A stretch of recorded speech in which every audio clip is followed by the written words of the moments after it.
One of the key things, especially when we talk about the vision that was set for 2030, when we say the $130 billion figure that you're talking about, a significant portion of that will be enabled through the innovation part, right? So currently, it's purely generics and APIs largely contributing, to the $50 billion odd figure that we have in terms of the Indian the pharmaceutical industry size. If it has to grow manyfold over that, innovation becomes a significant component of that. And especially from the budget, more than anything, I think we would look for a signal, from the government to say that this sector will be supported, because it's, as you know, it's a very risky, uncertain kind of a path that companies tread on. And that's been the experience of most of at least the large Indian companies. As you know, Dr. Reddy's itself had started this effort way back in 1992 when it decided to get into drug discovery. We are almost 30 years later, still we don't have a product out on the market discovered from Dr. Reddy's, but we're still going about it. So it kind of shows the risk, the uncertainty, and things like that.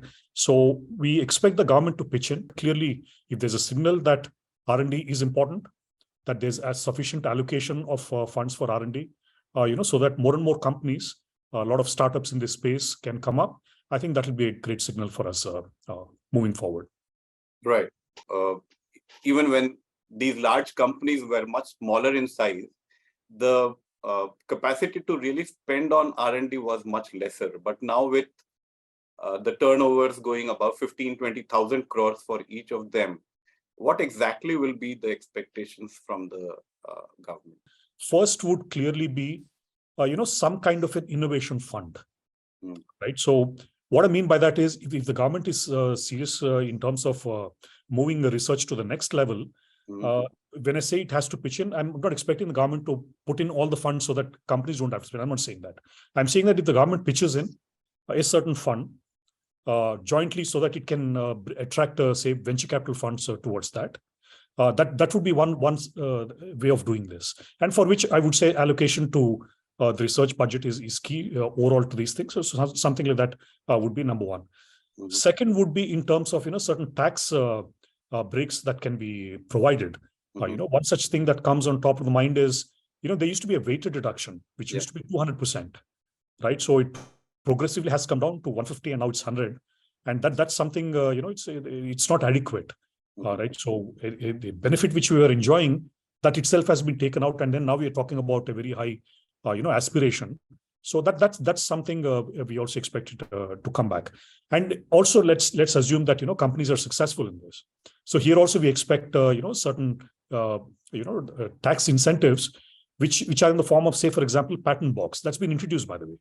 A patent box has been introduced in India to encourage innovation, but more needs to be done on that. For example, if there are sales royalties of this coming from outside of India, it's like, how would that be included? For example, the spend, because a lot of clinical trials also take place outside. And also this innovation, wherever it's registered, as long as it's owned by an Indian company, that also should gain this kind of a preferential tax rate. So that's something we would expect on patent box. So these 2-3 things come on top of the mind when it comes to innovation. But outside of this, more than just the companies, there's also a factor of encouraging VCs, which I talked about, right? If there's a joint fund which can encourage VCs, that will be good. Also, I would say that academic institutions, because the collaboration between industry and academic institutions is vital, to spur innovation in this sector.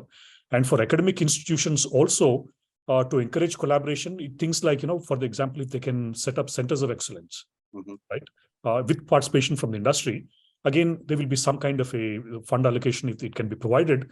So if the government pitches in that way, I think it's the right signal on these various 3-4 fronts that I've talked about.